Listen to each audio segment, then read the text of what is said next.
A Porto Editora tem o prazer de vos receber para mais uma edição do Porto de Encontro. Esta sessão, conduzida pelo jornalista Sérgio Almeida, tem o apoio da Câmara Municipal do Porto, das livrarias Bertrand, do Jornal de Notícias e da Antena 1. Pedimos que retirem o som dos telemóveis e desejamos a todos boa sessão.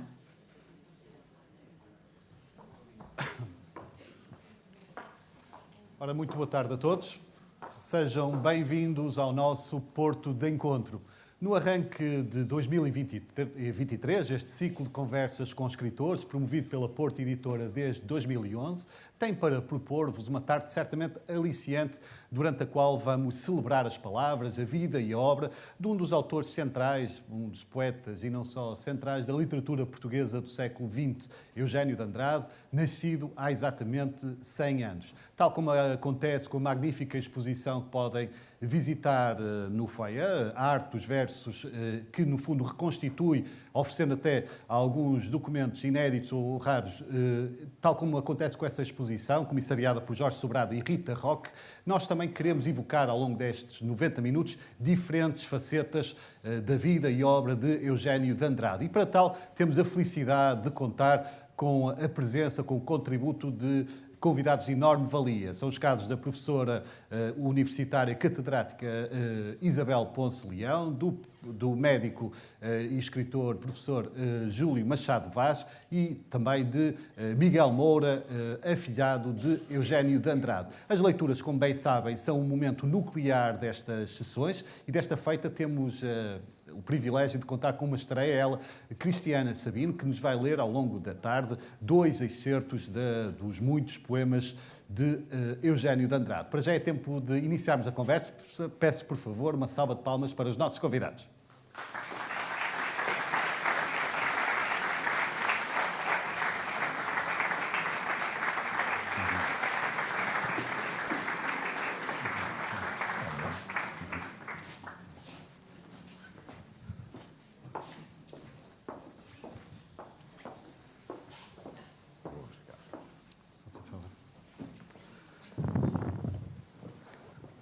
Bem-vindos ao nosso Porto de Encontro, se bem que julgo que já todos cá estiveram, pelo menos numa ocasião, ou noutras qualidades, mas agradeço imenso a vossa presença. E começo por dirigir uma questão mais genérica a todos, começando pelo centenário. Todos vocês são, evidentemente, leitores há muitos anos do Eugénio de Andrade e também o conheceram, ainda que em níveis totalmente distintos, claro. Mas o que é que representa, pessoalmente, celebrar o centenário de um autor como Eugénio de Andrade? Comece por si, professor. Bom, eu acho que os centenários são sempre de celebrar. Agora, sou um bocadinho contra a feira de vaidades. O que é que eu quero dizer com isto? O que é que fica da celebração de um centenário? Vai ficar aquilo que for publicado, aquilo que for escrito. Determinadas manifestações que na altura são interessantes, as pessoas divertem-se imenso e tal, mas só servem para promover determinados egos diflamados que entram na corrida para aparecer também.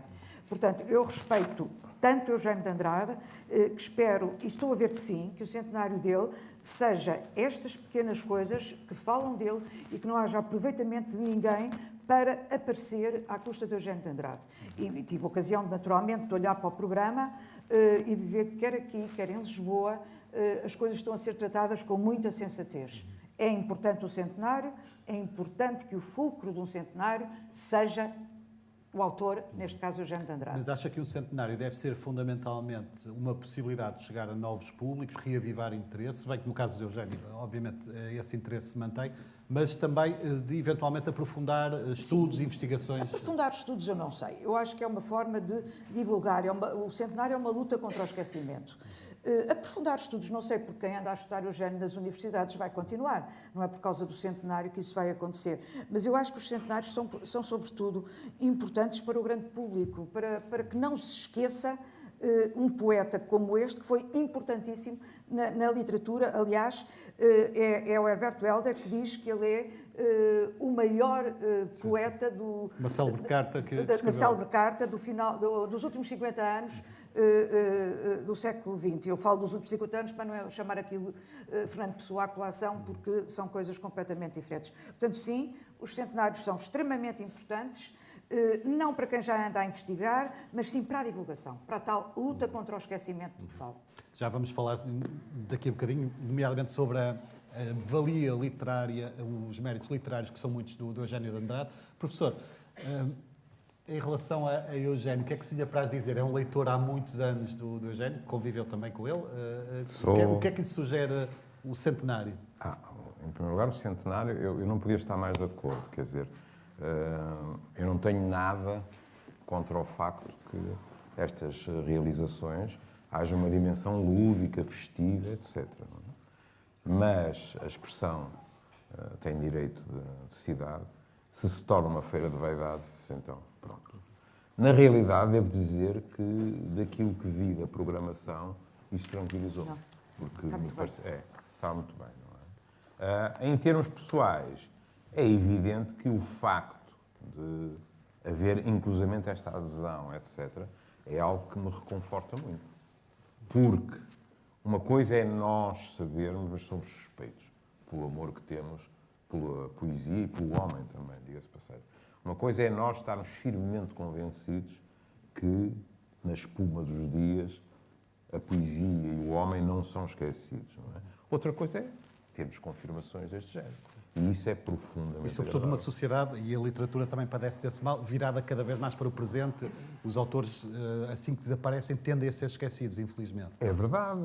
Uma sociedade virada para o presente, para o efêmero e para uma rapidez, que, na minha modesta opinião, é completamente impossível de articular com a leitura, seja da poesia ou da prosa. Não é? E, portanto, uma vez o Eugénio virou-se para mim e disse: nos Estados Unidos eles leem nos computadores. E depois fez uma pausa e disse: mas leem.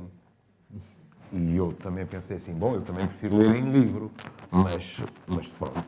Entre ler em livro e não ler, então se lê em computadores, magnífico. E cada vez mais lerão, quer dizer, não vale a pena dúvida. Já voltamos também à conversa, professor. Miguel Moura, para si, obviamente, há um significado ainda mais especial. Não será um encontro, é um reencontro de alguém que fez sempre parte da sua vida e continua a fazer de certa forma, mas o que é que sentimentos o assaltam ao tomar conta que estamos a celebrar os 100 anos do nascimento do Eugénio de Andrade? Eu também estou felicíssimo com esta adesão. Não estava à espera de ver tanta gente no centenário, apesar de saber que o meu plano continua a ser bastante lido.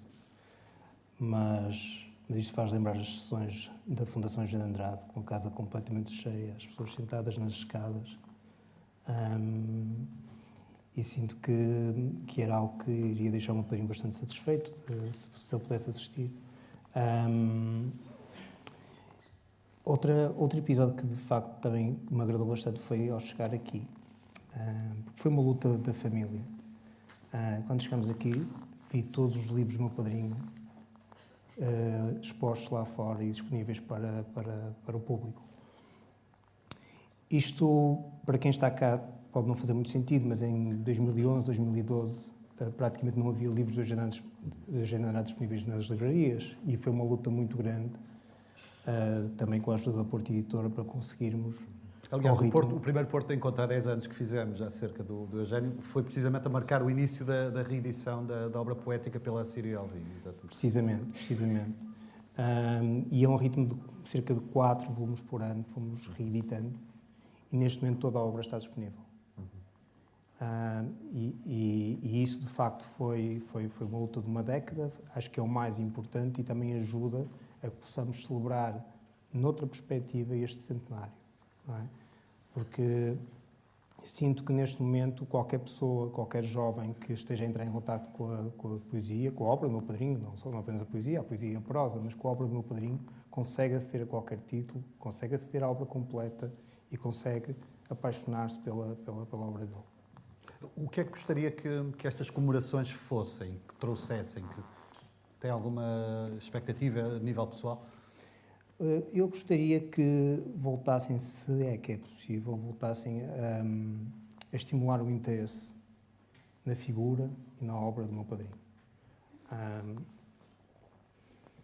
Alguns poetas neste momento alguns autores acabam por ter alguma projeção, uma maior projeção talvez, por exemplo a Sofia nesta fase, a própria Agostina Bessa Luís, são contemporâneos do meu padrinho. E também devido a essa situação, a seguir à morte do meu padrinho, foi difícil conseguir manter esse interesse. Neste momento, isso está a acontecer e eu gostava que estas celebrações também chamassem a atenção para a obra dele e para que as pessoas possam voltar a interessar-se e a ler Eugênio de Andrade. Como tive a ocasião de dizer há bocadinho, todos vocês, além de leitores, privaram ainda que de forma distinta, em escalas diferentes, com Eugênio de Andrade, e a minha próxima questão ia nesse sentido. Se acham que, no caso da professora Isabel Ponceleão, encontros mais a nível académico, mas mesmo assim colocava a questão aos três, se possível. Se acham que Eugênio de Andrade era um poeta, mesmo enquanto não escrevia, ou seja, se era um ser poético, que isso se manifestava no trato, na forma como ele se rodeava e lidava com aquilo que se passava à sua volta. Até essa percepção também nos Sérgio, encontros que teve com ele. Deixa-me só dizer aqui uma coisa ao Miguel. Eu acho que o Eugênio de Andrade é um inquestionável. Não está esquecido. Ninguém lhe passou à frente. A miudagem continua a conhecer o Eugênio de Andrade. Portanto, não é o caso de um escritor que esteja esquecido. Pode-se falar mais ou falar menos. Continua-se a desenvolver imensos trabalhos académicos sobre o Eugênio de Andrade. Portanto, esse medo não há. É evidente que o Eugênio de Andrade, como eu lhe dizia há bocado, não vai estar nos top 10 da FNAC, mas isso quer dizer, claro. Mas isso são outros que estão lá um bocadinho e depois desaparecem e nunca mais ninguém ouve falar deles. Estamos a falar de coisas diferentes. Neste caso estamos só a falar de literatura. Desculpe lá que eu esqueci de Ele escolhia piada. Se acha que o Eugênio era um ser poético, mesmo para lá da poesia? Em todos os aspectos. Até aquela figura esfíngica dele era um apelo, digamos assim, à poesia. E depois o Eugênio teve duas coisas contra ele que, para mim, são a favor. Preservou sempre a sua vida íntima, por um lado. E depois combateu com rigor o barroquismo daquelas pessoas que querem ser muito importantes e que vão buscar palavras difíceis para dizer qualquer coisa. Ele não precisou. E isto incomodou muitos dos seus pensantes da altura. Primeiro porque, sobretudo, a comunidade, uma certa comunidade, gostaria que ele fosse mais explícito em termos da sua vida particular e também em termos da sua sexualidade. E ele nunca o fez, e bem, porque a nossa intimidade é a nossa intimidade. E depois a escrita límpida dele. Quer dizer, ele dizia tudo com palavras que toda a gente entendia. E é por isso que eu muitas vezes o aproximo do Camões, embora ele, de certa maneira, tenha simplificado, digamos assim, Camões. Portanto, ele é a figura da poesia. Aquela figura é o senhor poesia, sem dúvida. Professor, sei que se encontrava regularmente ou visitava regularmente o Eugênio de Andrade. Que memórias guarda passado já algumas décadas desses encontros? Porque é melhor, não é? Porque eu há bocado pensei que ia ser eletrocutado, não é? Fico mais tranquilo.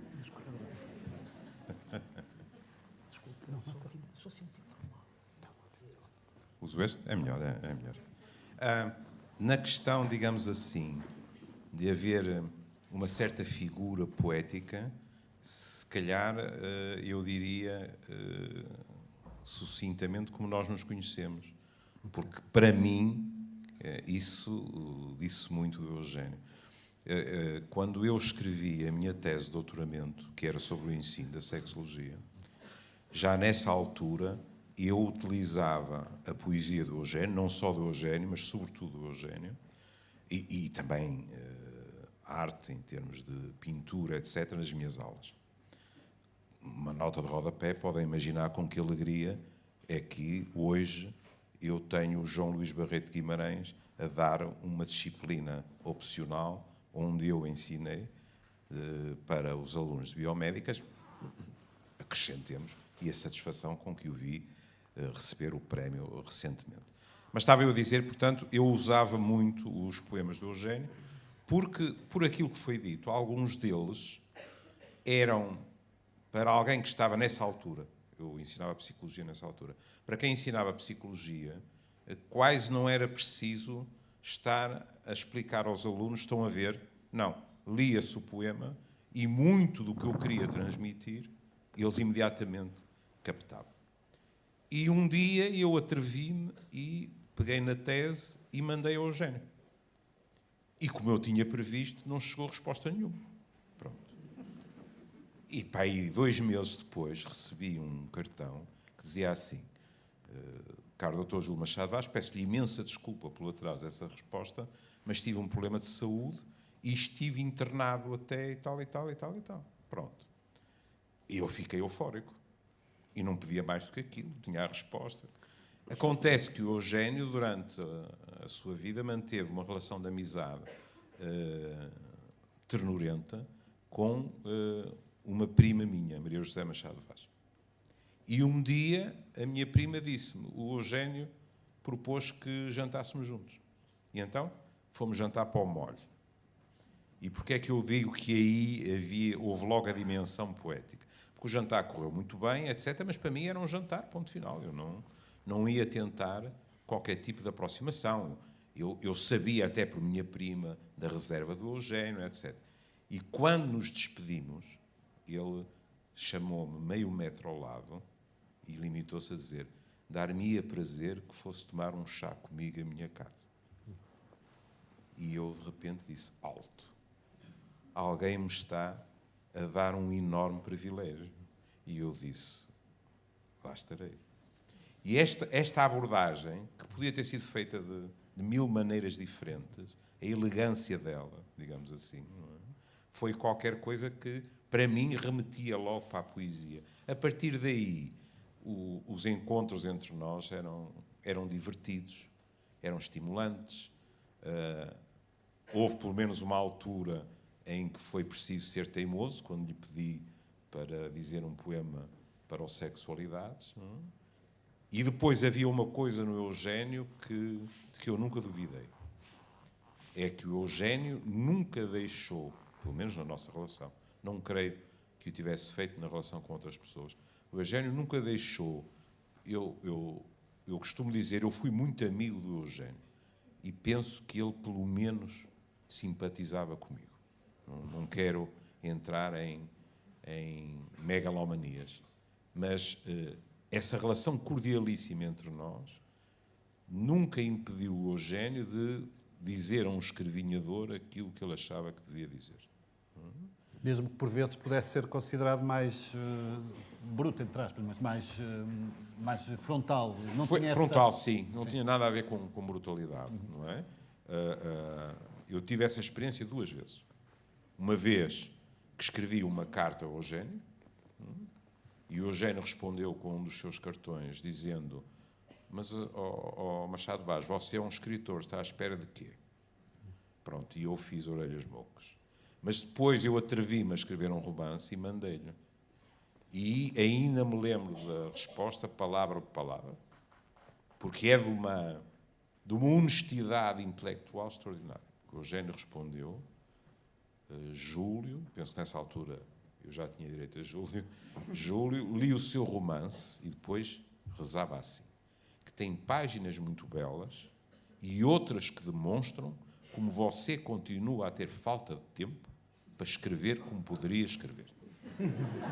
E isto é extraordinário, porque uma pessoa tem a certeza que sempre que perguntar vai ouvir a verdade, e isto não tem preço. Vamos recordar certamente daqui a um bocadinho mais episódios evocativos da figura, da personalidade de Eugénio de Andrade.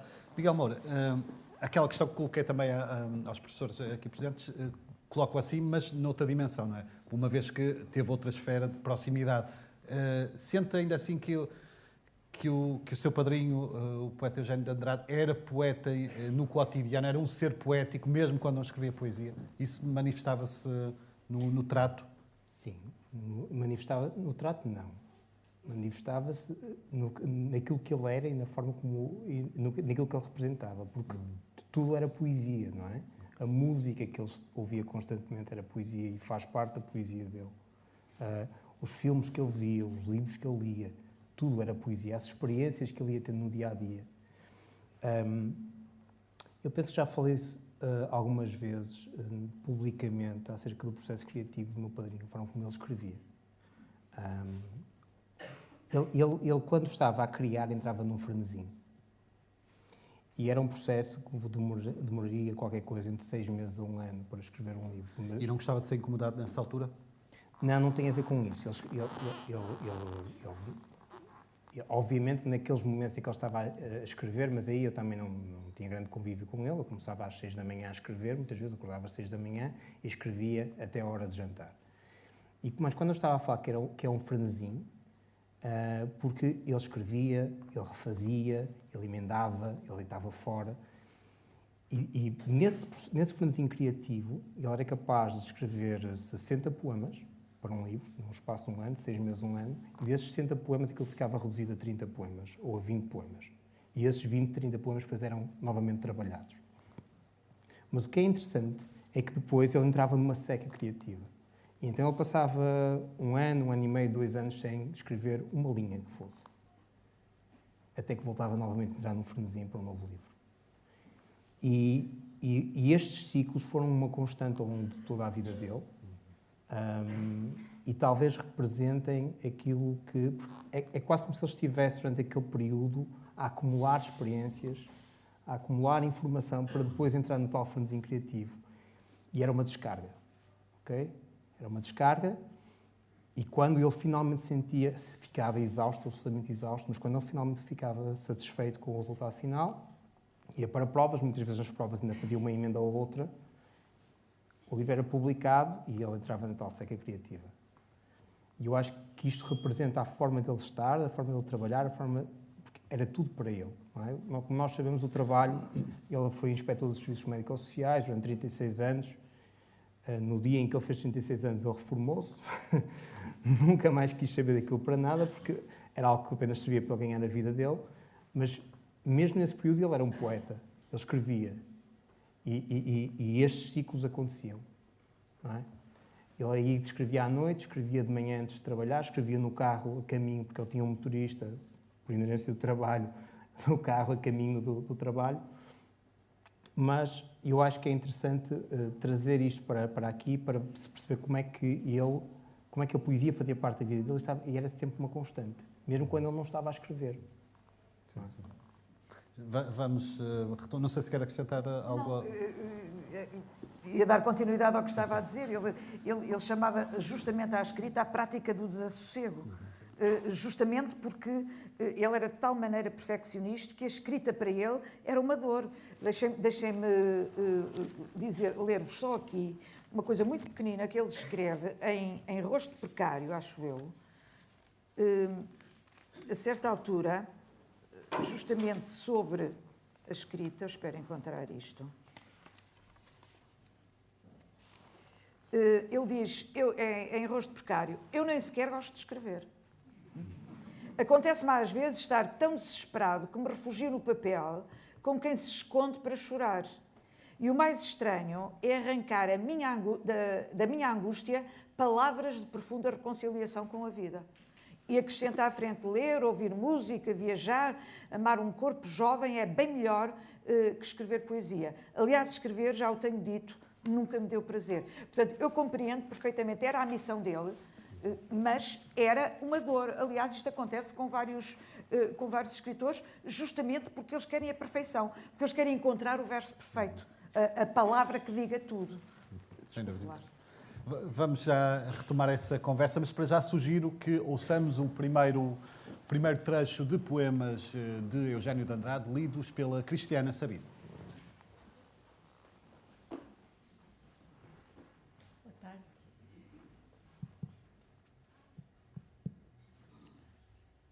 Rumor. Acorda-me um rumor de ave. Talvez seja a tarde a querer voar. A levantar do chão qualquer coisa que vive e é como perdão que não tive. Talvez nada, ou só um olhar que na tarde fechada é ave e não pode voar. Terra, se um dia lhe tocares o corpo adormecido, põe folhas verdes onde pões silêncio. Se leve para quem o foi contigo. dá-lhe o meu cabelo para sonho e deixa as minhas mãos para tecer a mágoa infinita das raízes que no seu corpo um dia hão de beber. Tenho o nome de uma flor. Quando me chamas, quando me tocas, nem eu sei se sou água, rapariga ou algum pomar que atravessei. As mãos. Que tristeza tão inútil essas mãos, que nem sequer são flores que se deem. Abertas são apenas abandono, fechadas são pálpebras imensas, carregadas de sono. Adeus. Como se houvesse uma tempestade escurecendo os teus cabelos, ou, se preferes, a minha boca nos teus olhos, carregada de flor e dos teus dedos.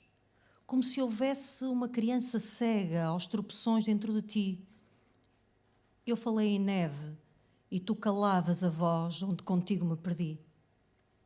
Como se a noite viesse e te levasse e eu era só fome o que sentia. Digo-te adeus, como se não voltasse ao país onde o teu corpo principia. Como se houvesse nuvens sobre nuvens e sobre as nuvens um mar perfeito. Ou, se preferes, a tua boca clara singrando largamente no meu peito. Os nomes. Tua mãe dava-te nomes pequenos, como se a maré os trouxesse como caramujos. Ela queria chamar-te afluente de junho, púrpura onde a noite se lava, branca vertente do trigo, tudo isto apenas numa sílaba.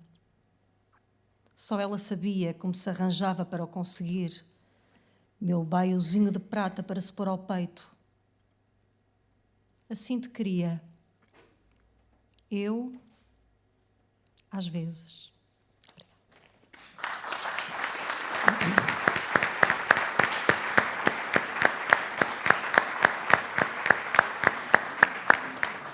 Muito obrigado, Cristiana. Vamos voltar a escutá-la mais daqui a bocado.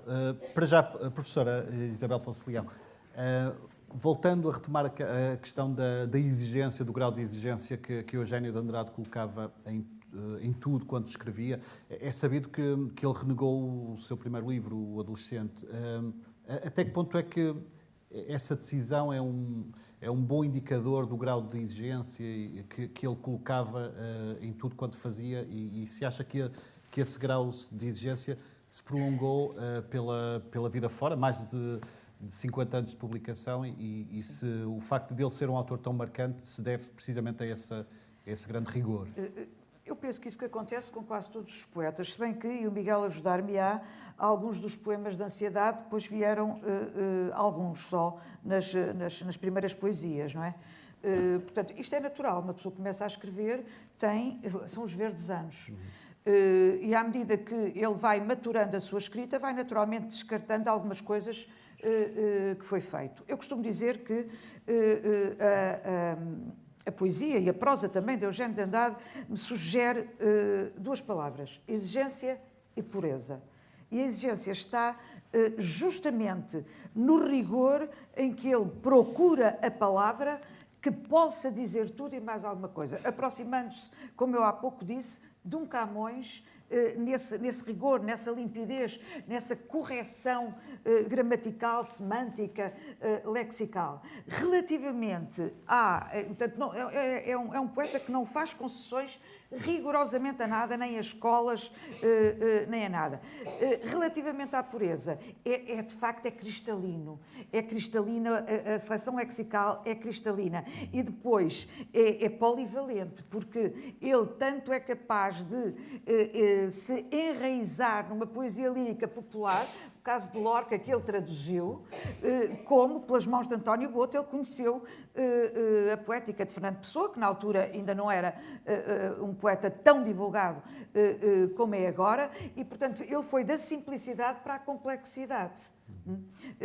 Inclusivamente identificando-se até com os heterónimos, quer dizer, ao Carpe Diem do Ricardo Reis, e depois, quando ele assume, de certa maneira, o Alberto Queiro, quando fala do Fundão, ou inclusivamente aqui do Porto, sobretudo da Foz, mas não só da Foz, nós sabemos que ele faz alusão também na sua poesia à primeira casa onde habitou. Portanto, o que é que eu penso? Eu penso que o percurso do Eugénio de Andrade foi sempre o de melhorar, foi sempre o de encontrar o verso exato e, de preferência, também a palavra exata, que, a meu ver, encontrou. Mas, naturalmente, que as pessoas nunca estão contentes consigo próprias, é uma condição do ser humano, querem sempre mais, e daí, felizmente, ele não parou, porque nunca encontrou a palavra que queria. E é disso que faz dele um grande poeta. Há dias li uma curiosa definição, talvez exagerada, em que falava de Eugénio como de alguém que era capaz de dar a vida, passa a expressão, por um verso. Há quase essa entrega total à causa da poesia e da literatura, e a devoção da palavra. É algo de que nos apercebemos ao ler um poema do Eugénio. Em que Para mim? Sim, sim. Sim. Não diga isso, é hiperbólico, essa história de dar a vida por... Mas há ali um rigor na construção, como Miguel disse. Ele estava ali, ele batalhava, sem dúvida nenhuma. Enquanto ele não encontra a palavra que diz tudo, é uma pessoa que não cessa, que não para. Por isso, o sofrimento da criação poética. Por isso, o tal desassossego, o sofrimento que lhe causa a produção poética, mas que vem depurada, sai cristalina. Eu costumo dizer que arranjo sempre cores para os poetas, e de facto a cor do Eugénio de Andrade é incolor, é cristalino, são cristais que ali estão, porque não há nada que se pode... Quer dizer, quando ele publica um poema, já retirou o joio todo. Aquilo já está só... aquilo que nós precisamos de ler. Houve uma grande depuração até chegar àquele estado. Exato, por isso é que ele tem poemas muito pequeninos, porque vai tirando, até que encontra o sentido próprio. Professor, é um grande leitor de poesia também há longos anos. O que é que encontra nos poemas de Eugénio de Andrade tão particulares que o tornam único?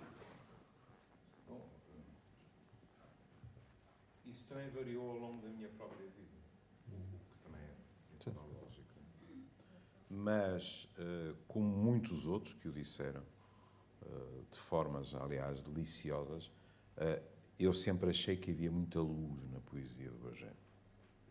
Isso fascinava-me. E se pensarmos que era um homem que vinha de uma luz diferente e depois veio descobrir a luz do Porto, eu sou suspeito, um tripeiro, mas que é uma luz coada, uma luz tenue, quase, eu diria, frágil, digamos assim. Não é? E às vezes há na maneira como o Eugénio fala do Porto, há aqui, eu e o Miguel, nós somos da mesma máfia, somos precis, não é? Às vezes há uma ambivalência na escrita, não é? Em que se nota que havia uma parte dele que por vezes resistia, ou eventualmente estava cansado, ou lhe apetecia estar a algures, e por outro lado havia uma parte dele que amava esta cidade de uma forma extraordinária. Mas em relação a uma coisa que a Isabel disse, eu gostava de pegar já, porque senão vou-me esquecer, que é esta questão... Meu pai há muitos anos ensinou-me uma palavra que eu não conhecia e que eu fiquei a adorar, que é a palavra maravilhas.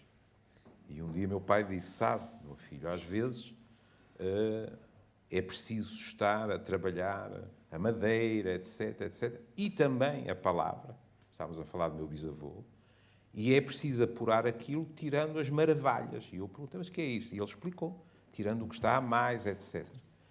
E quando a Isabel diz, ele procura a palavra certa, e eu arriscar-me a dizer, na busca utópica da palavra definitiva, por exemplo, eu, à medida que fui avançando na idade, apaixonei-me cada vez mais por um poema dele, que é o Silêncio, que acaba com ele a dizer isso, não é? as palavras desamparadas e desertas, pelo silêncio fascinadas.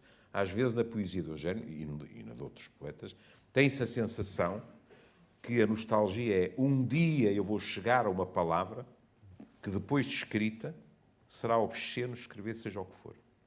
Acabou ali. Pronto. E isso é uma coisa que eu acho fascinante. Miguel Moura, referiu há bocadinho, mas é difícil imaginar que um ser tão poético, tão criativo, com uma mente tão fervilhante e tão cristalina, tenha desempenhado durante 36 anos um cargo tão burocrático como o de inspetor administrativo da área da saúde. Apesar de tudo, acha que essa função burocrática tinha uma certa importância porque o libertava para a poesia? Como é que... Era algo que ele às vezes se queixava? Consumia-lhe muita energia ou ele sabia distinguir esses campos, esses planos? A conciliação entre aquilo que era a vida como poeta, como criador, e a vida como inspetor de serviços médico-sociais era algo do qual ele se orgulhava. Para ele o trabalho, embora ele fosse, provavelmente, eu não o conheci nessa altura, foi quando eu nasci em 1980, por isso ele já estaria prestes a terminar a carreira dele na função pública, mas eu imagino que ele tenha sido bastante zeloso no desempenho das suas funções, porque ela tinha aquelas características, aquela obstinação que depois faziam também com que ele na poesia fosse tão perfeccionista. Mas, acima de tudo, era um trabalho que servia para ele ter autonomia financeira para depois poder fazer aquilo que ele efetivamente gostava, que era escrever. Pronto. E, nesse sentido, aquele trabalho cumpriu esse propósito. Agora, não acredito que ele tirasse nenhum gozo do trabalho como inspetor, até porque era um trabalho onde ele tinha que julgar, ele tinha que instruir processos e julgar, e ele detestava essa componente do trabalho, não é? Ter que emitir sentenças e ter que investigar e ter que acusar. E por isso, foi um sacrifício que ele sentiu que era um mal necessário para poder depois ter tempo livre e disponibilidade e à vontade para poder escrever, levar a vida, que era uma vida muito, muito espartana, mas levar a vida que ele queria levar, e que foi toda dedicada à sua obra, não é? Professora Isabel Ponce Leal, já referiu, por mais que uma vez, de forma bastante assertiva, o facto de estarmos diante de uma escrita com uma limpidez e uma clareza muito acentuada que fazem com que chegue a todos os leitores com diferentes graus de ligação com a poesia. No entanto, essa aparente simplicidade não oculta um lado bem mais profundo que muitas vezes tendemos a desvalorizar? Não tendemos a desvalorizar. Eu acho que é muito positivo isto por parte do Eugénio de Andrade. É que ele consegue fazer uma poesia, como eu dizia há bocado, que uma criança consegue ler e aproveita o que aproveitar. E quem está, um adulto, ou quem tem uma enciclopédia cultural mais vasta, vai retirar outra coisa da poética de Eugénio de Andrade. Eu saúdo, sobretudo, na poesia de Eugénio de Andrade, a metáfora, a forma metafórica como ele tratava as coisas, que para uma criança uma flor é uma flor, mas para um adulto que está a ler, essa flor já não é uma flor. E aí eu refiro-me também à grande carga erótica que há na poesia de Eugénio de Andrade e que passa despercebida a muita gente. Carga erótica não só, sobretudo na seleção dos elementos da terra, que é uma coisa que ele vai buscar recorrentemente, mas também quando fala da pulsão amorosa. E eu acho extremamente interessante a forma como Eugénio trata o amor, porque ele prefere ser menos concreto e mais discreto. E isto... O poder da sugestão. O Júlio, desculpe, mas eu acho que isto que é o supremo grau do erotismo. E é isso que eu encontro na... porque o senhor é que sabe disso.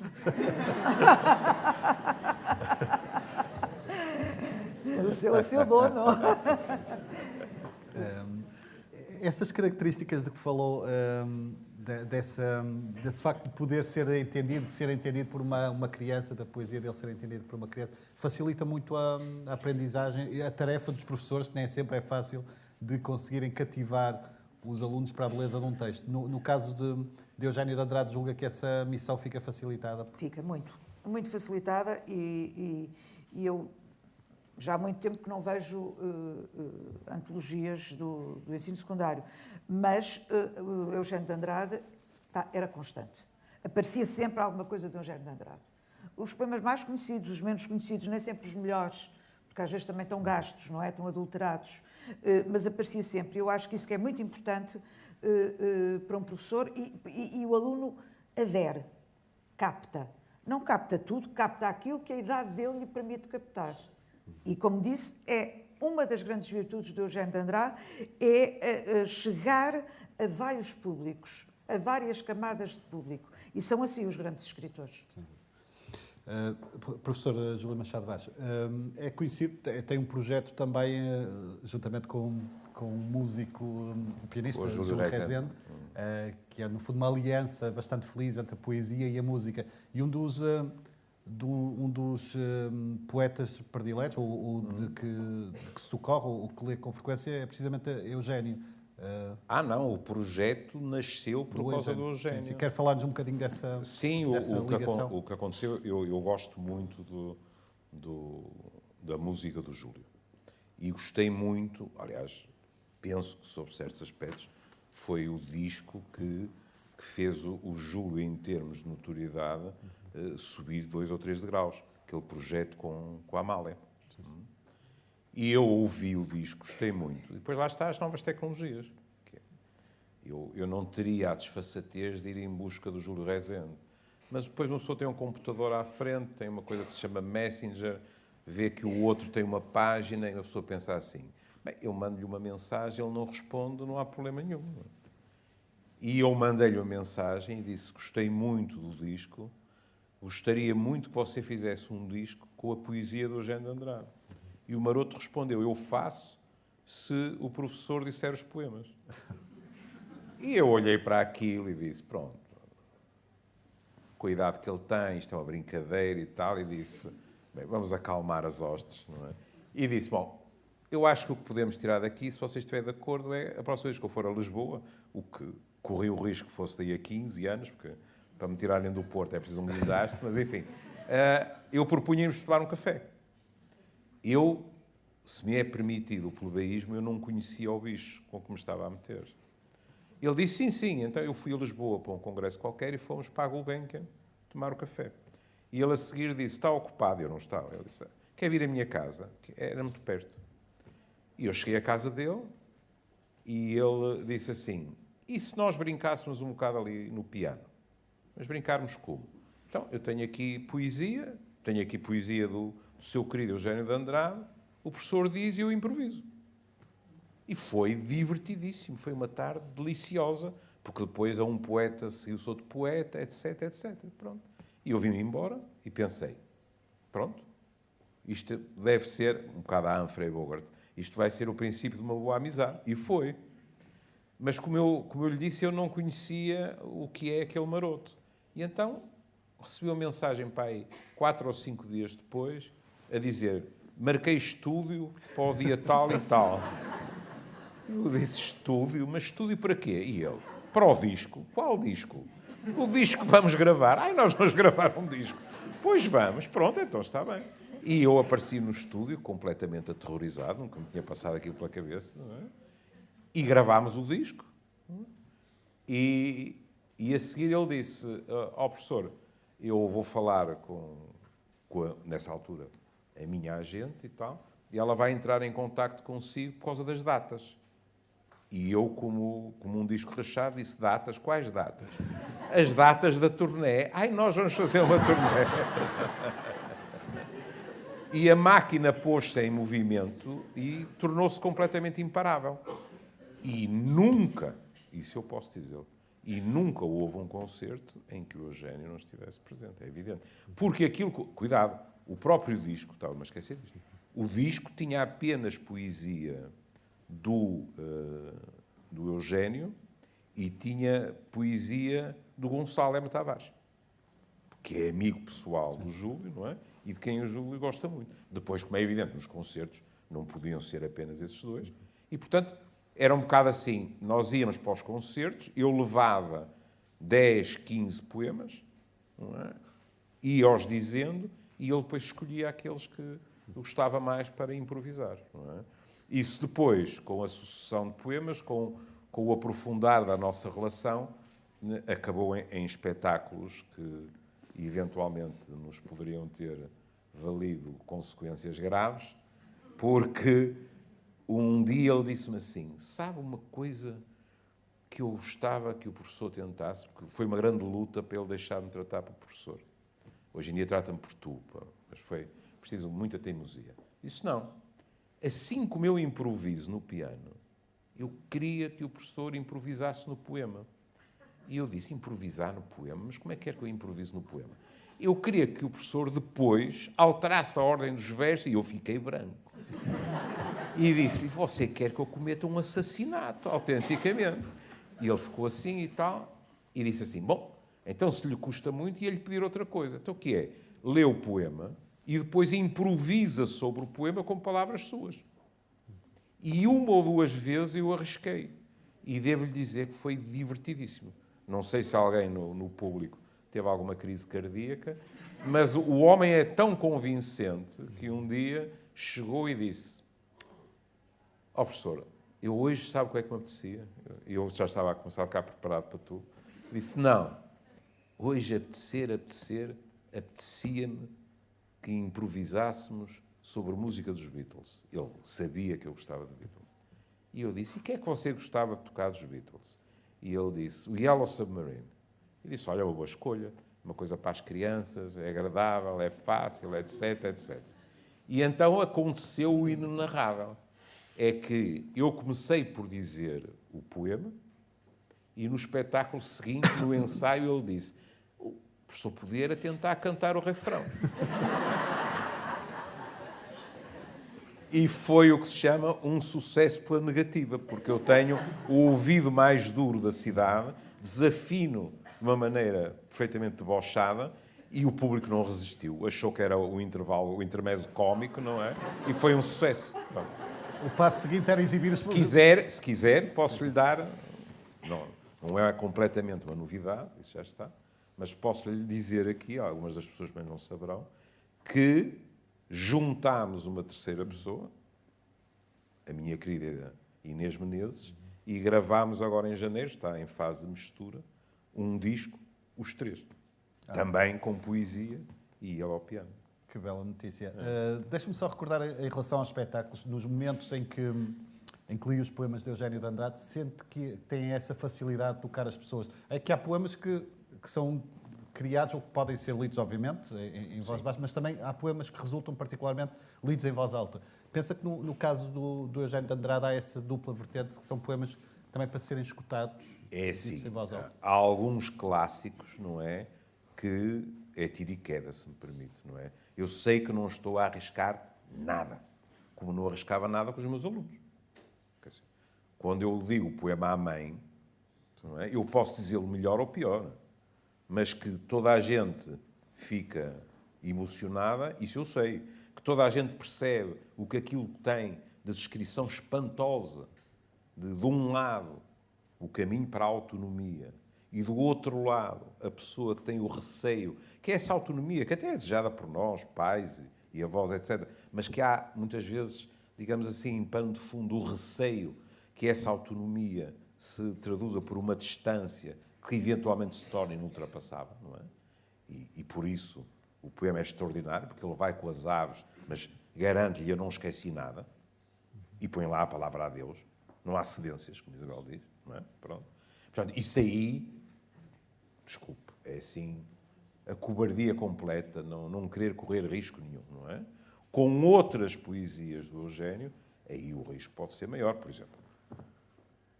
Das vezes em que eu escrevi o poema sobre a morte de Pier Paolo Pasolini, eu sabia que estava na corda bamba, não é? Mas também há alturas em que uma pessoa, se ele correu os riscos, nós, que temos sempre a defesa de dizer, mas eu estou a ler a poesia de um outro, e em determinadas alturas em que estamos, e elas infelizmente não deixam de abundar, irritados com isto ou com aquilo que está a acontecer à nossa volta, nessas alturas correm-se maiores riscos.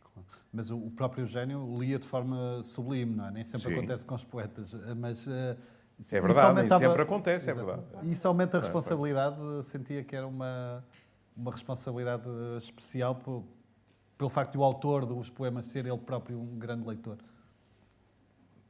Para isso nem precisava de pensar no Eugénio, não é? Quer dizer, eu no Sexualidades tive, por exemplo, o Mário Viegas. Não é? Depois, em termos temporais, não posso garantir. Mas tive o Sérgio Godinho com uma das minhas canções favoritas, etc. E, portanto, assim como eu, em relação à minha escrita, tive sempre o cuidado, ao longo de todos estes anos, de dizer eu não sou um escritor, sou um escrevinhador. Porque a escrita nunca foi, digamos assim, o núcleo duro da minha vida profissional. Em relação a isso, eu tive sempre o cuidado de dizer eu sou um diletante. Eu gosto de dizer poesia, mas eu dizia poesia para mim. E, de repente, por causa de um maroto, acabei a dizer poesia em palco. Mas se alguém me disser, por exemplo, eu não gostei da maneira como disse o poema, a minha primeira reação é dizer eu compreendo perfeitamente. Não é? Porque não é a mesma coisa. Estas coisas dão-nos prazer, e acho que o prazer é importante, e para o Eugénio era. A Isabel trouxe à colação o período da minha vida em que eu era o sexólogo oficial do país. Não é? E quando eu dizia que era professor de antropologia médica, havia pessoas que ficavam muito admiradas, porque tinham assim a impressão que eu passava 24 horas por dia a fazer terapia sexual ou qualquer coisa desse género. Não é? Mas o que a Isabel disse é profundamente verdadeiro, na minha opinião. O erotismo convive muito mal com as vitrines ou com as imagens de talho, que, aliás, o Eugénio às vezes utilizava. O erotismo convive muito bem com o não dito, com a descrição. É profundamente mais erótico, ou se quiser é assim, é profundamente mais erótico. Embora agora tenha havido um problema, porque lá foi tudo para tribunal, não sei quantos anos depois.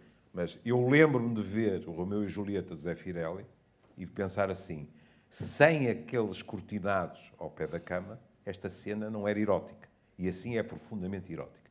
E se me permite a comparação, o Eugénio era magnífico a pôr uma cortina. Diáfana, quiçá, mas havia ainda uma cortina. E isso, na minha opinião, é a essência do erotismo. Por falar nessa questão, Miguel Moura, o Eugénio, e temos hoje mais uma prova disso, foi alguém, um poeta invulgarmente amado, estimado pela cidade do Porto e não só. Mas de que forma é que ele, alguém que preservava tanto a sua intimidade, a sua esfera mais pessoal, lidava com esses sinais de afeto que recebia por parte não só dos seus pares, mas muitas vezes até de cidadãos comuns? Era fácil ser alvo dos olhares alheios e terá sido por isso que ele se resguardou tanto nas últimas décadas, fechou-se ainda mais, ou seja, aparecia pouquíssimo em eventos sociais, eventos literários. Como é que explica essa duplicidade? Ele era uma pessoa muito zelosa da sua privacidade e não se sentia confortável com manifestações públicas de afeto. Ele era uma pessoa, na intimidade, era uma pessoa extraordinariamente meiga e carinhosa e atenta. Mas era algo que ele resguardava muito para aquele núcleo duro, não é? Neste caso a família e 2 ou 3 amigos, pouco mais. Por acaso a Maria José Machado Vaz fazia parte desse grupo mais restrito e mais algumas pessoas, depois havia, entretanto também foram entrando em cima algumas pessoas desse núcleo. Mas no dia-a-dia, na pessoa que o abordava na rua, e normalmente era, olha, por favor, não se importa de ler aqui um livro, não se importa de fazer isto ou de fazer aquilo. Nem sempre reagia. Ele não reagia, porque ele sentia que era uma intromissão no seu espaço. E aí ele muitas vezes reagia de forma bastante violenta. Quando digo violenta, é violenta no ponto de vista da atitude, de olha, deixe-me em paz, não me incomode. Ou então, muitas vezes nem sequer respondia, por isso aqui o professor foi um privilegiado porque ele teve a resposta, porque muitas vezes ele nem sequer respondia, a maior parte das vezes ele nem sequer respondia a essas cartas, esses livros que eram enviados pelo correio. O que nem sempre, provavelmente poderia ser facilmente entendido da outra parte, não é? Sim.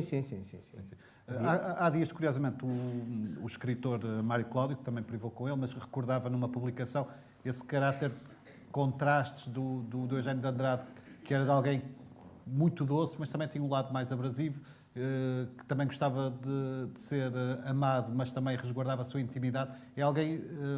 Era isso também que aumentava, que fazia do Eugênio uma figura humana tão interessante, não só como poeta, mas também como ser humano, porque tinha essa carga de imprevisibilidade.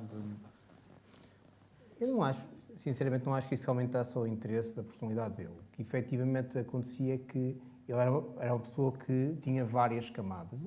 Aliás, um bocado como a obra dele também tem várias camadas, um bocado vocês estavam a falar disso. Mas era uma pessoa que efetivamente gostava do seu espaço, e gostava do seu espaço para poder criar e para poder amar e perceber. e simplesmente ele muito cedo atingiu a fama, se pensarmos bem, não é? Com 22 anos, penso eu. As Mãos e os Frutos foi aos 22 anos.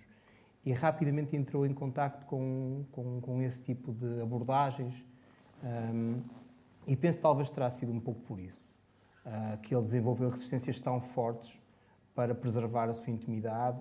Aliás, de outra forma, um bocado, logo no início falou da questão da sexualidade, acho que de outra forma as coisas não teriam também passado tão despercebidas, não é? E ele não teria tido tanta tranquilidade na sua vida se não tivesse sido dessa forma, não é? Por isso eu acho que era uma defesa, foi sempre uma defesa ao longo de toda a vida dele, e ele permitia que algumas poucas pessoas entrassem dentro daquele espaço privado, todas as outras não eram bem-vindas. Mas lá está, ele acabava por não ceder em nada. E muito bem. Já retomamos a conversa, sugiro que escutemos pela segunda e última vez esta tarde um novo excerto de poemas lidos pela Cristiana Sabino.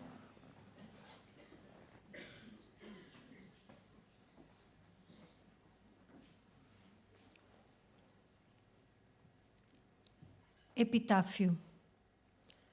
Barcos ou não, ardem na tarde. No ardor do verão, todo rumor é ave. Voa, coração. Ou então, arde. Dai-me um nome. Um só nome para tudo quanto voa. Cardo, pedra, romã.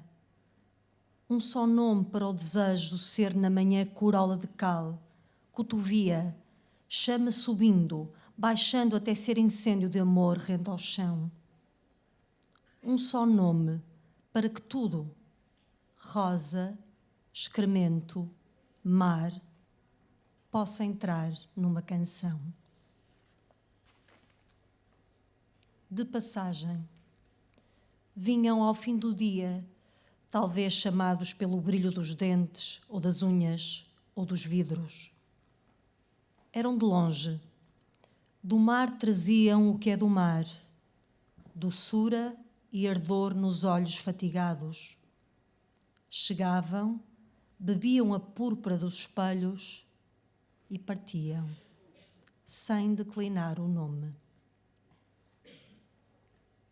Escrito na terra. Da migração dos pássaros, falaremos devagar noutra ocasião, da cal espessa entornada na boca dos poços, onde o silêncio apodrece. Há uma razão para não rejeitarmos tão cruel metáfora do sêmen. Descobrimos, nas altíssimas e lúcidas vagas de setembro, uma sabedoria próxima ainda das nascentes. Era isto, onde uma só pedra queima os dedos. Se queres um exemplo, pega neste mar de estanho, olha-te nele, mas não te demores a contemplar a branca quietude das violetas. Vamos. É noite agora, é tempo, enquanto meus lábios brilham, de alguém morrer sobre o teu corpo. O deserto. É o deserto. Tenho 15 anos e muito tempo para morrer. Sentado na inclinação do sol, conto os meus dias ou as pequenas hastes do vento onde nenhuma ave aproximava o céu. Não há erro possível. Oásis ou mar das ilhas. Só a palavra.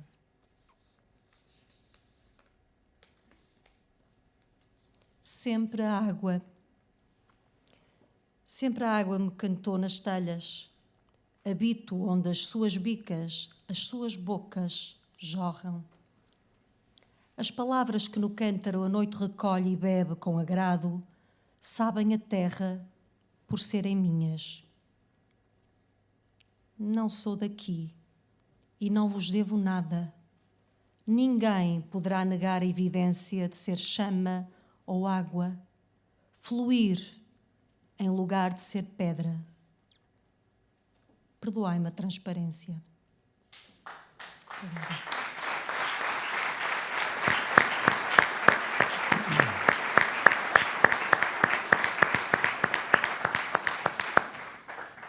Muito obrigado, Cristiana, pelas magníficas leituras.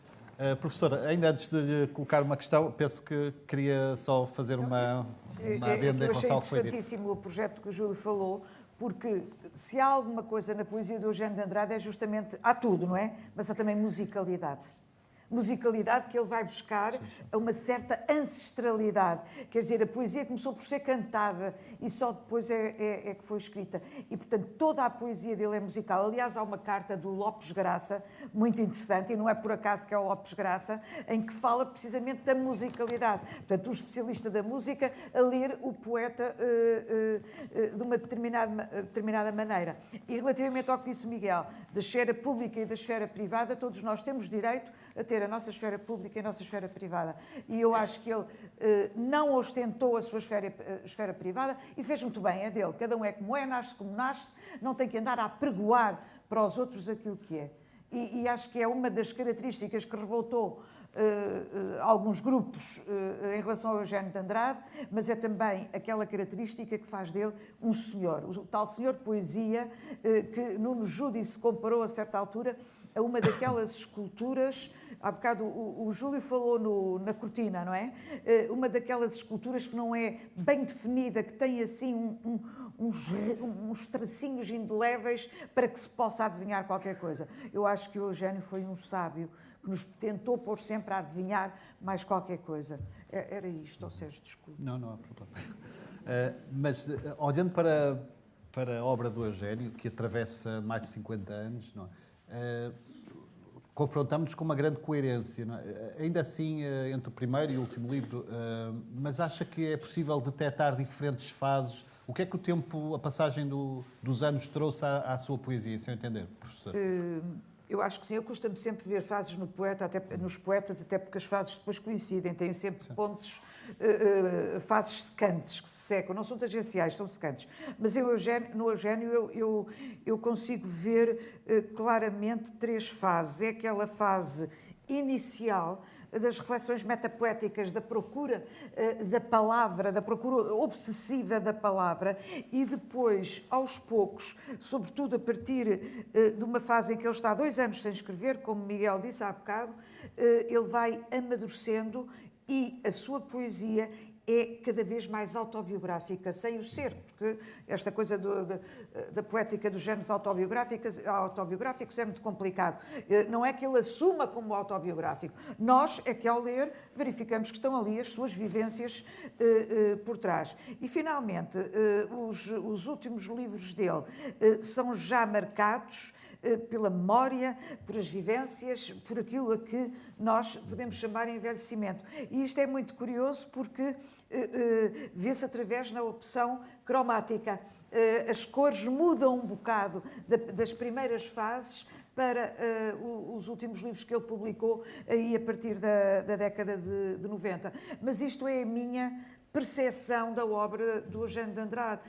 Pode vir outra pessoa que tenha uma percepção completamente diferente, está bem também, porque o texto literário é assim e a poesia é assim, felizmente. Portanto, portanto é dinâmica, as interpretações podem ser muitas, como já há bocado dissemos. A nível de publicações académicas, acha que há alguma fase ou algum dado em concreto em relação à característica da poesia do Eugénio de Andrade que acha que fazia sentido explorar do ponto de vista académico, ou julga que até nesse sentido a sua obra felizmente tem vindo a ser bem tratada? O Eugénio está bem tratado. As linhas mais investigadas são, de facto, as manifestações metapoéticas, que são mais que muitas, ainda agora leu e bem, quer dizer, o problema é o repensar as palavras que falam das próprias palavras, está bem estudado. Também o conflito entre o poeta artesão e o poeta inspirado também é uma coisa que está bem tratado, porque apesar de eu considerar o Eugénio um poeta artesão, a inspiração está lá toda também, nem outra coisa se pode pensar.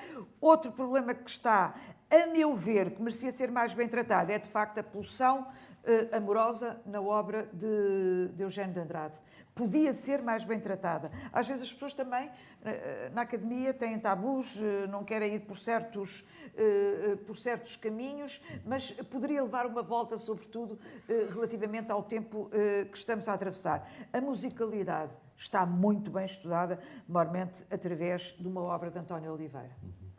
Deixa-me só falar também consigo em relação a uma questão dos inéditos, que faz sentido num poeta como Eugénio de Andrade, que vigiava, que era muito rigoroso em relação ao que era publicado. Acha que faz sentido ou temos de dar algum desconto em relação aos poemas que vão sendo publicados, que vão sendo divulgados depois da sua morte, uma vez que não terão sido talvez tão burilados ao ponto de terem sido incluídos na obra poética que ele considerava definitiva? Como é que vê essa questão dos inéditos num autor tão vigiante? Eu sou muito rigorosa e assertiva no que diz respeito aos inéditos. Não quer dizer que esteja certa, mas a verdade é que se o poeta não quis publicar e não publicou, quem tem uma obra desta dimensão, os inéditos só devem ser publicados depois de passar pelas mãos da família e de especialistas. Não se podem publicar inéditos à toa. Não foi por acaso que o Torga mandou queimar tudo na altura em que morreu. Por exemplo, eu hoje dou a mão à palmatória, mas quando foi publicado... Mas podem ser estudados e não necessariamente publicados, já às vezes Ora é uma bem, diferença. isso também, isso estudados sempre, publicados nem sempre. Mas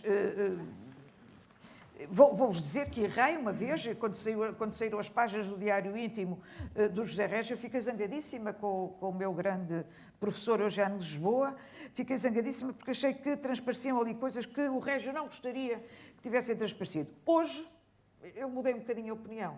Portanto, estas coisas têm que ser devagar. Agora, os inéditos têm que ser bem vigiados pela família e, sobretudo, por família competente e por especialistas que deem bons conselhos. Sobretudo quando estamos em presença de um escritor que tem uma obra vastíssima. Às vezes, se calhar, os inéditos não são necessários. Penso que o Miguel Moura quererá acrescentar algo. Sim, por favor. Pronto, havia instruções claras para destruir os inéditos. Pronto, e os inéditos, como algumas das pessoas sabem, o espólio acabou por sair das nossas mãos e os inéditos acabaram por ser publicados.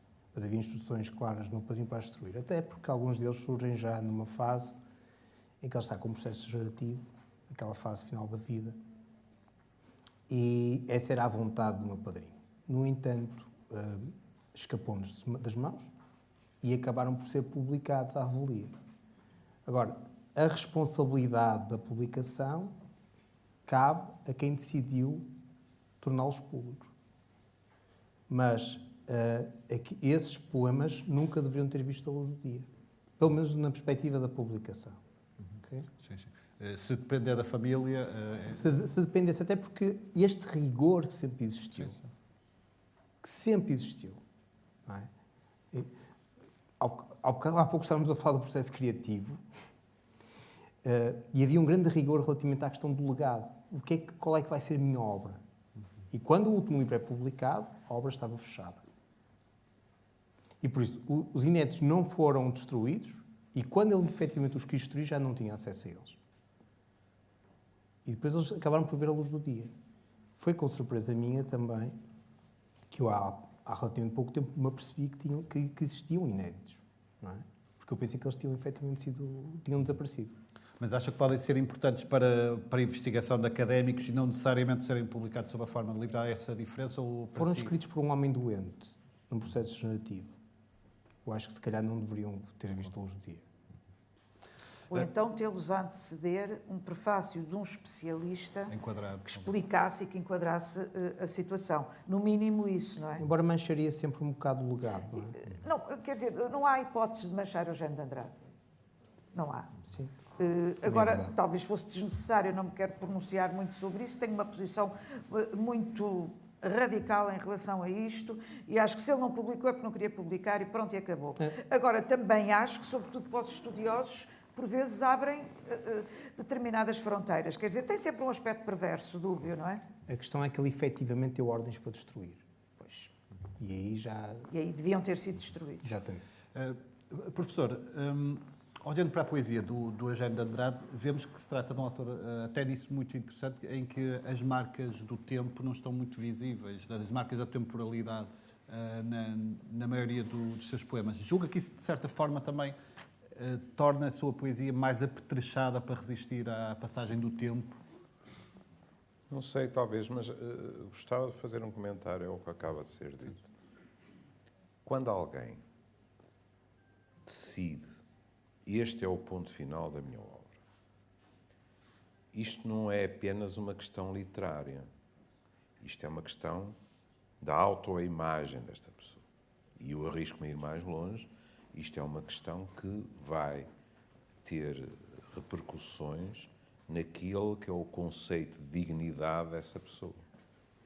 Se essa pessoa diz aquilo que eu eventualmente esbocei, escrevi, etc., depois disto, não está à altura daquilo que eu fiz, e foi dito por duas pessoas, com tanto trabalho de escultura, etc., na minha opinião, isto é uma falta de respeito. Pronto. Claro. Em relação ao que me disse, há uma coisa que eu também... Porque a questão do envelhecimento. Eu hoje estou muito mais bem preparado para entender isso. Não é? Porque o Eugênio... Aliás, não foi só a mim, mas o Eugênio várias vezes me repetiu: eu, neste momento, tenho tempo para a minha poesia, para os meus amigos e para a minha música.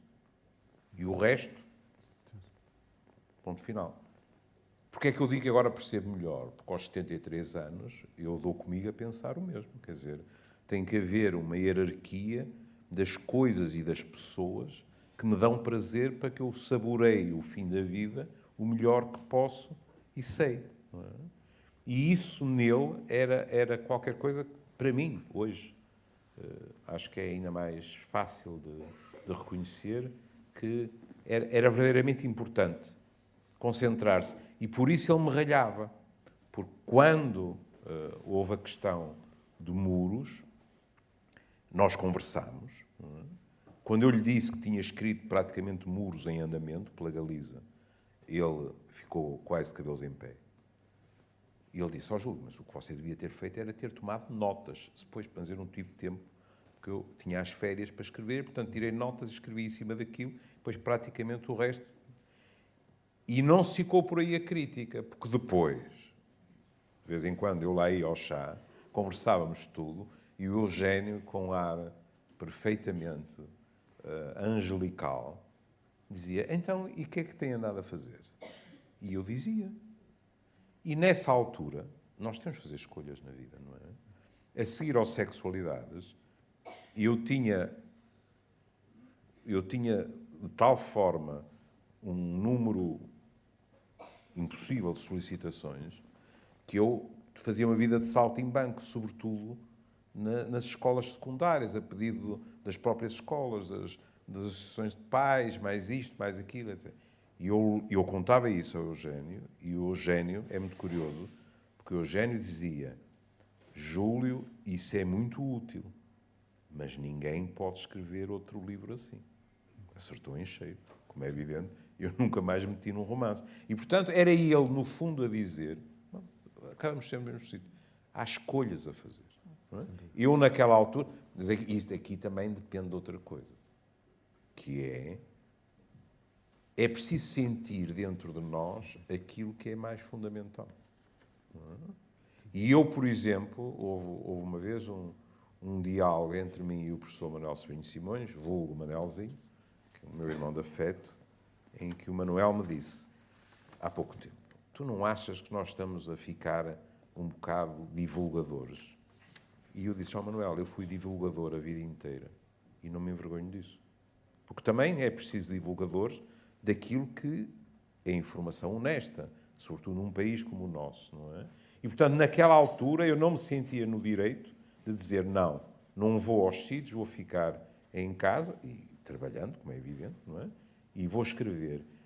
E gosto de acreditar nisso, acho que ele não me quis mal por isso, mas que ficou sempre com aquela sensação que eu teria exagerado, digamos assim. Não é? Mas voltando ao que estava a dizer, hoje, aos 73, a caminho dos 74, eu assinava por baixo o que ele disse. Quer dizer, os nossos amigos, a nossa música e a nossa profissão. Não é?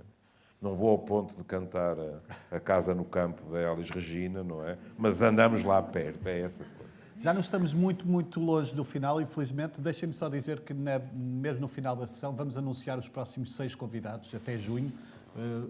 Peço-vos, se possível, que fiquem até final, porque temos belas surpresas. Miguel Moura, mesmo para um poeta tão estimado e tão amado como Eugénio de Andrade, a questão da posteridade, de tratar da figura e que a poesia continua a chegar a novos leitores é fundamental. Do plano da edição, isso tem vindo a ser feito, muito bem pela Síria Alvim, e a questão do espólio durante muito tempo foi um problema.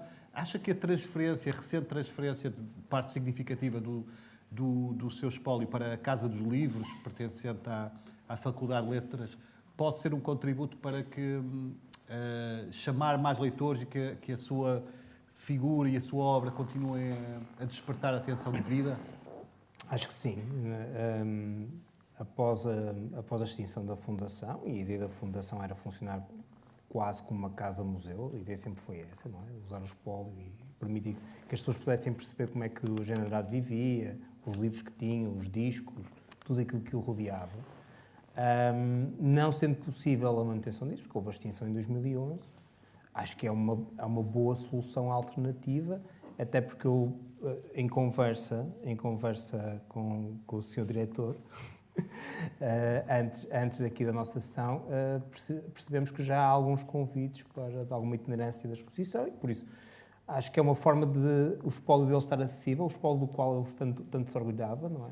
Os seus livros, os seus discos, que fizeram dele também, que ajudaram a fazer o poeta que ele efetivamente foi, que esteja disponível para as pessoas, não é? E que as pessoas possam entrar em contacto com a vida dele e com a obra. Por isso, acho que é uma boa solução. A solução que existia antes basicamente o espólio estava fechado em caixas numa sala, era uma solução que nos deixava a nós, família, muito tristes e provavelmente a todos os leitores do meu padrinho, mas ver que efetivamente começa novamente a ver a luz do dia, o espólio dele e que as coisas começam a ser vistas, isso enche-me de alegria, claro. O Porto, o município do Porto, teve um papel importante, obviamente, na vida do Eugénio de Andrade e isso reflete-se nas comemorações, mas as comemorações, o programa de centenário, passa também pelo Fundão. Como é que tem visto também? Há um projeto que bastante feliz ou bastante promissor relacionado com a construção de uma espécie de casa da leitura com a assinatura do arquiteto Álvaro Cisa Vieira. Como é que, enquanto afilhado do Eugénio de Andrade, vê essa ligação também à terra natal dele? Com enorme satisfação. Eu lembro quando, já há bastantes anos atrás, ainda era eu uma criança, ter ido com o meu padrinho numa visita ao Fundão e à Póvoa da Atalaia, a terra natal dele. E sei que as pessoas no Fundão sempre tiveram um enorme carinho pela figura do Eugénio de Andrade. E por isso vejo com enorme satisfação esse tipo de iniciativas, porque ajudam-no a... Eu sei que a obra dele não precisa de grandes ajudas para se manter viva, já percebi isso, Mas é bom assistir a este tipo de manifestações de carinho e de reconhecimento. Mas desculpem, não houve um apelo ao Ministério da Cultura por apoio do Fundão? Sim. Entretanto, julgo que o Ministério Que ter-se-á chegado à não frente. li resposta. Chegou-se à frente? Sim, acho Ótimo.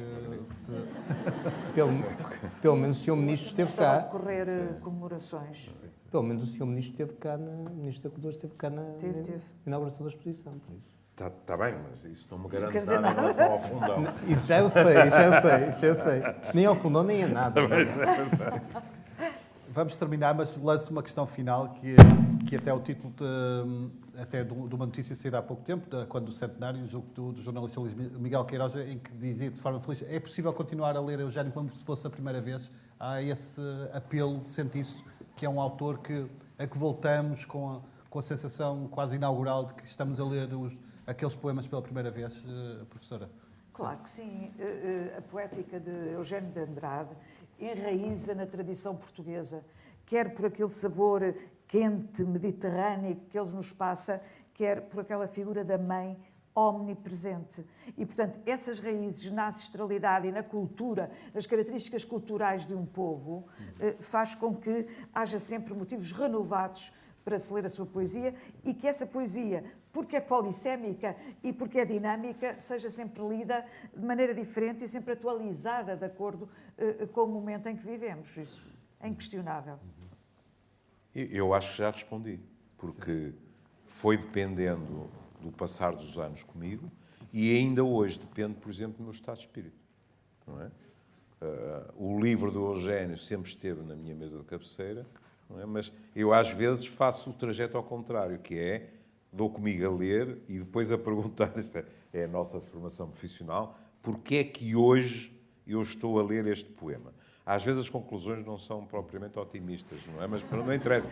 Mas é a nossa tentação tentar descobrir uma explicação. Sim, verdade. Miguel Moura, é possível, tendo alguém assim tão próximo do Eugénio, e continua a ser de certo modo, ler um poema do Eugénio sem trazer aquela carga toda de memórias afetiva? Não. Ler apenas pela beleza do poema? Não é possível.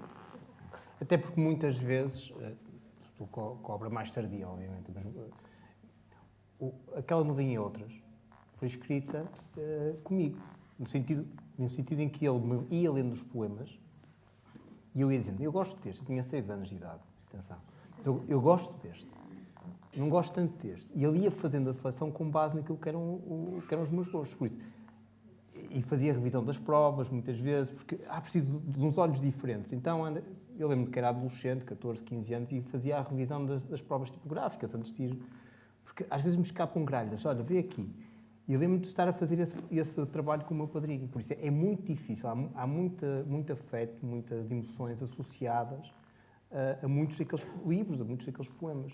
E é impossível dissociar a emoção. Deixa-me só dizer uma coisa. O Miguel foi um privilegiado, até porque teve o padrinho a fazer de seu Cicerone na cidade do Porto, aquele texto que está na coletânea da Que Houve Nome de Portugal, que eu acho notável, porque, por todos os aspectos e também pelo amor que o Eugénio de Andrade devota ao Porto. Sim. Quer dizer, não é preciso ser do Porto para se gostar do Porto, não é? Sim. E ele mostrou amplamente em todos os aspectos. Eu como ando a tentar naturalizar-me do Porto, e, portanto tenho que fazer este apelo. Ele escreveu sobre esse momento em particular, mas as idas à Rua 31 de Janeiro eram muito frequentes, por isso. Eu deveria ter 5 anos, 5 anos nessa altura. Sim. Nesse texto ele diz. Muito obrigado aos três por terem convocado diferentes dimensões da figura do Eugénio de Andrade, não apenas a vertente literária, mas também a humana.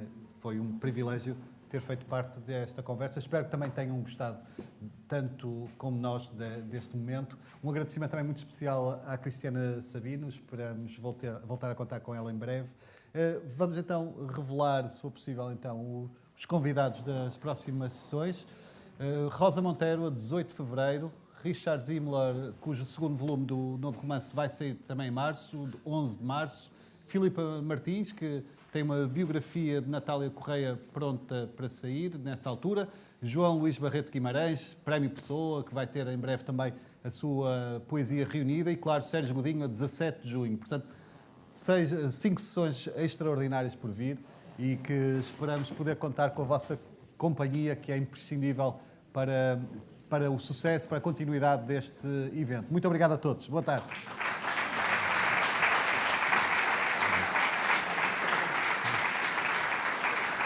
A Porto Editora espera que esta sessão tenha sido do vosso agrado. Muito obrigado pela vossa presença. O Porto de Encontro conta com o apoio da Câmara Municipal do Porto, das livrarias Bertrand, do Jornal de Notícias e da Antena 1. Acompanhe toda a programação em portoeditora.pt/Porto de Encontro e deixe os seus comentários em facebook.com/Porto de Encontro. Obrigado e boas leituras.